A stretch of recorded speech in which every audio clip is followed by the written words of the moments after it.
जय हिंद दोस्तों। इस वीडियो में मैं बताऊंगा NCERT maths class 8 exercise 3.4 question number 5 और 6 जो कि अंडरस्टैंडिंग क्वाड्रिलेटरल्स का लास्ट क्वेश्चन है। और इसको बनाने के बाद जो है हम लोग नेक्स्ट चैप्टर में चलेंगे प्रैक्टिकल जियोमेट्री। तो आइए क्वेश्चन नंबर 5 में क्या करना है हम लोगों को। क्वेश्चन नंबर 5 कह रहा है why a rectangle is a convex quadrilateral. Explain why a rectangle is a convex quadrilateral. यानी आपको एक्सप्लेन करना है कि रेक्टेंगल एक कॉन्वेक्स क्वाड्रिलेटरल क्यों है। तो देखिए, मैं सबसे पहले आपको कॉन्वेक्स और कॉन्केव में डिफिनीशन बता देता हूँ। रेक्टेंगल जो है एक कॉन्वेक्स क्वाड्रिलेटरल क्यों है, क्योंकि इसके प्रत्येक एंगल 180 से कम है। रेक्टेंगल के जो प्रत्येक एंगल है 180 से कम है। जैसे देखिए, ये आपको रेक्टेंगल हो गया, इसके प्रत्येक एंगल क्या है 90-90 के हैं, यानी 180 से कम हुए कि नहीं हुए। अब वहीं देखिए, ठीक है। तो इसके प्रत्येक एंगल 180 से कम है, इसीलिए यह कॉन्वेक्स क्वाड्रिलेटरल है। या एक आप यह भी कह सकते हैं कि इसके डायगोनल कॉन्वेक्स ऐसा कॉन्वेक्स क्वाड्रिलेटरल वो क्वाड्रिलेटरल होता है जिसके डायगोनल जो है अंदर यानी इंटीरियर अंदर में ही फॉर्म होता है यानी बनता है। मान लीजिए अगर बाहर में बनेगा तो वह कॉन्केव क्वाड्रिलेटरल होगा और अंदर में बनेगा तो कॉन्वेक्स होगा। तो यहाँ पे रेक्टेंगल एक कॉन्वेक्स क्वाड्रिलेटरल क्यों है, यहाँ पे यही क्वेश्चन कर रहा है।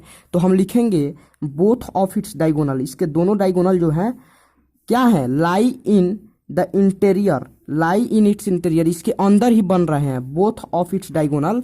तो यहाँ पे हम आंसर में लिखेंगे,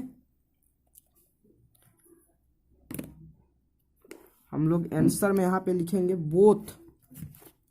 बोथ ऑफ इट्स डायगोनल। देखिए लिखेंगे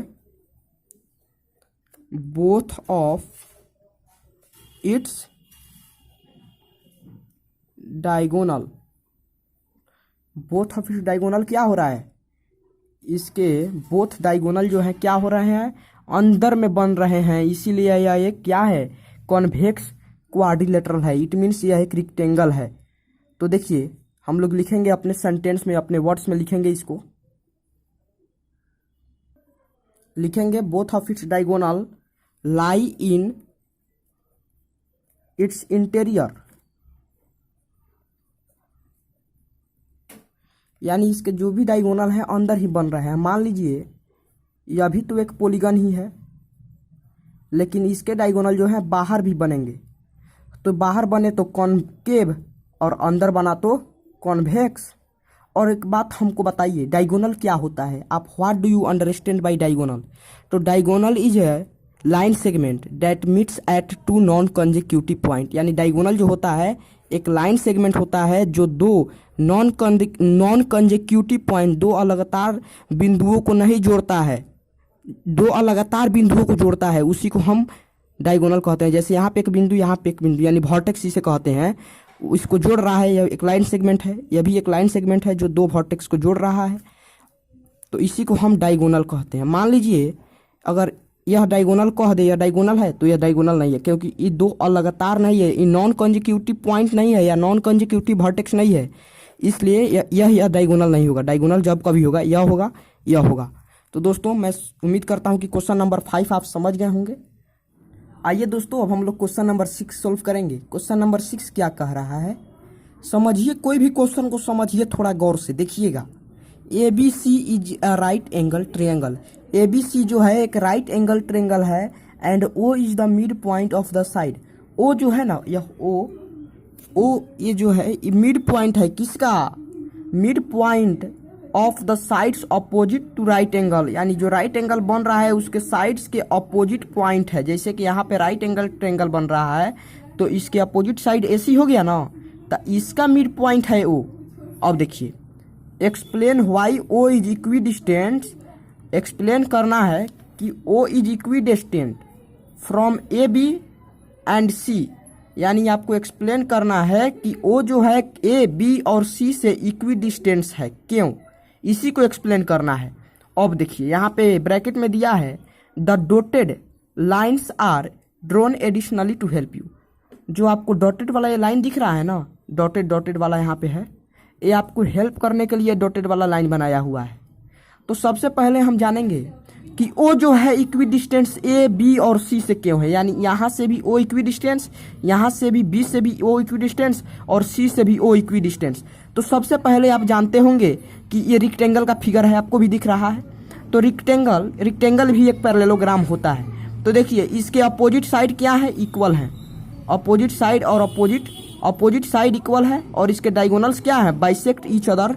इसके डायगोनल जो होते हैं बाइसेक्ट अब एक दूसरे को करते हैं तो इक्वल होते हैं, यानी यह इसके होता है इक्वल, यह इसके होता है और दोनों डायगोनल्स इक्वल होते हैं, यानी दिस डायगोनल्स आर इक्वल।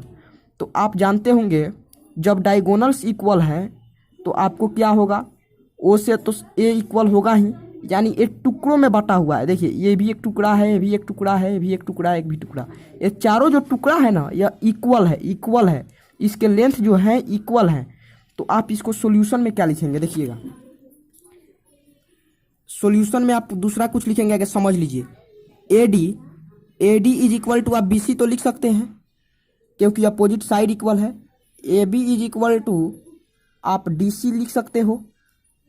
अब देखो आप जानते हो कि डायगोनल बाइसेक्ट ईच अदर, तो आप यहाँ पे लिखोगे AC and BD are equal. AC और BD क्या है, इक्वल है। तो आप OB is equal to OD लिख सकते हो कि नहीं लिख सकते हो, लिख सकते हो क्योंकि ए वाला इक्वल होता है, इसका लंबाई, दोनों का लंबाई इक्वल होता है, यानी इसका लंबाई जितना होगा उसका लंबाई इतना होगा और इसका लंबाई जितना होगा उतना ही इसका भी होगा। तो OB बराबर OD लिख सकते हो। अब देखो जब OB बराबर OD लिख सकते हो तो OA बराबर OC लिख सकते हो कि नहीं, लिखा जाएगा। तो यानी जब डायगोनल्स इक्वल हो तो आपका संभाविक है कि 0 यानी O जो मिड पॉइंट है इससे A इक्वी डिस्टेंस होगा, B इक्वी डिस्टेंस होगा, O से C इक्वी डिस्टेंस होगा। तो इसको आप वर्ड में कैसे लिखोगे, देखना यहाँ पे आप लिखोगे AD पैरेलल टू BC, फिर लिखोगे AB वाला AB जो है AB पैरेलल है DC के, AB पैरेलल DC। सो इन पैरेललोग्राम ABCD, सो इसलिए इन पैरेललोग्राम ABCD पैरेललोग्राम में the mid point of diagonal AC is O, यानी जो AC डायगोनल है ना इसका मिड पॉइंट क्या होगा, O होगा।